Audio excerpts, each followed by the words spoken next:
So my name is Kjell Carlsson, head of AI strategy at Domino Data Lab. I used to be the industry analyst at Forrester covering the data science, machine learning, computer vision, speech analytics space. So I get, when people ask me and tell me that, oh, generative AI is this incredible technology, we need to be investing in this now and taking advantage of it, I get to say really smart alecky things like, yes, I told you so, back in 2021. I'm also the host of the Data Science Leaders podcast, and I have the best job in the world because I get to spend pretty much most of my days, when I'm not doing things like public speaking, talking to very advanced AI and data science teams about their best use cases, and also being a therapist for all of the difficulties that they get faced with. Obviously, today, I want to talk to you about responsible AI. And why is responsible AI so important? Well, it's because it is the key to adoption. And so I like to think about this in terms of analogies, and I think about flying. When you think about flying, inherently dangerous activity, right? Everybody who went and tried flight back prior to about 100 and something years ago didn't go so well for them. And now we have a passenger airline industry worth some, what is it, $600 to $800 billion per year, and that's just the commercial passenger traffic. What we want to do with AI is to embed this everywhere in our organizations, to have folks be willing to trust it in every one of their processes. And how do we do that? We do that by ensuring safety, reliability, consistency in the same way that we do when we're going flying, in the same way that we don't even think about any of this when we're going flying.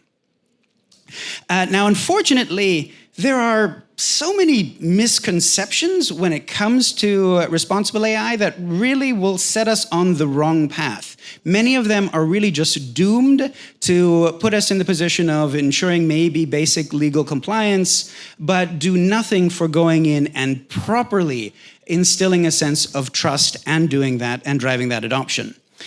So thinking about myths. Again, tons and tons of myths. And you often, if you go to most tech companies, hyperscalers and others, and you look at how they're defining responsible AI and talking about responsible AI, often they fall right into these. The key one, responsible AI is all about principles. No, it isn't. Right? I mean, they sound great. Inclusiveness, fairness, accountability, and so on and so forth. Yeah, I mean, that sounds wonderful, but pretty much every one of your organizations already has those as principles, right? I mean, how many organizations out there are against inclusiveness and fairness? Well, it doesn't really help you very much to go in and say that. Do I trust I will be safe on EasyJet or Ryanair when I have to fly them, because of their principles? No, of course I don't trust them because of their principles. And I mean, heaven forbid your AI principles are different from your company principles. Now, I mean, that's going to be just as much of a challenge as well. So principles are nice, it's good to have them, but it does nothing to help us ensure that we're going to be safe with AI.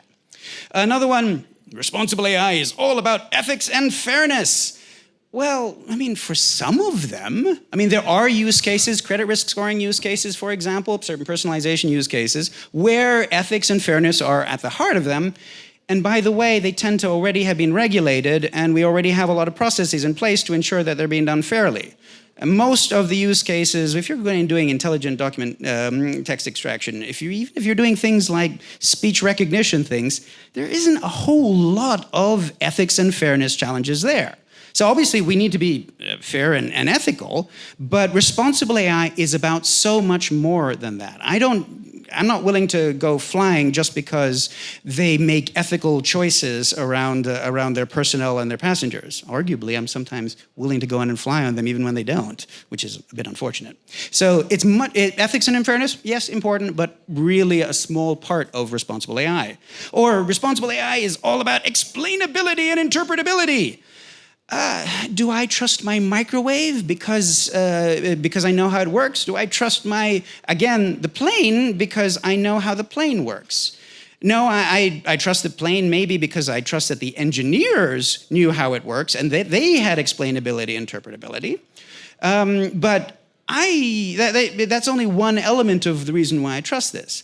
And for a lot of these methods, they are inherently black box. There's just not a whole lot you can do about it because the patterns that they're looking to detect are so complex that even if I can get an explanation to it, I don't understand it. It's not intuitive. It's almost like a law that for any sufficiently complex pattern, there does not exist an intuitive explanation for it. So explainability is important for your data scientists to ensure that their models are not overfitted, that they're not going in and accidentally picking up spurious correlations. Sure, it's totally important for them. And it's always nice when you have it. If you can do things with a more explainable model, then totally do it with a more explainable model. But responsible AI, again, is something far, far larger. Now, obviously, there are a host of other ones here that we don't have time to go through, so I will skip them. But beware of these because they can so easily guide you astray. They can so easily put you on a path of spending a lot of time and effort aligning the organization around something which at the end of the day doesn't really help you a whole lot in terms of driving trust and ensuring safety. So what is responsible AI? Well, this is the result of my own research. I think it is most helpful to think about it as a practice. Think about it as something that we're doing in the organization. It's not just the principles, it's about how do we go in and act upon those principles and ensure that we are behaving in an ongoing, a responsible fashion on an ongoing basis, ensuring that our models are not only ethical and fair when those criteria are applicable, but also ensuring that they deliver the business value that they should, that they are robust, that they are reliable. And that feeds into, well, how do we go about this? Well, it's helpful to just mostly focus on risk. And yes, there are societal risk elements to it. They're important some of the times. There are legal risk elements to it, very important if you're regulated, which increasingly we are all going to be.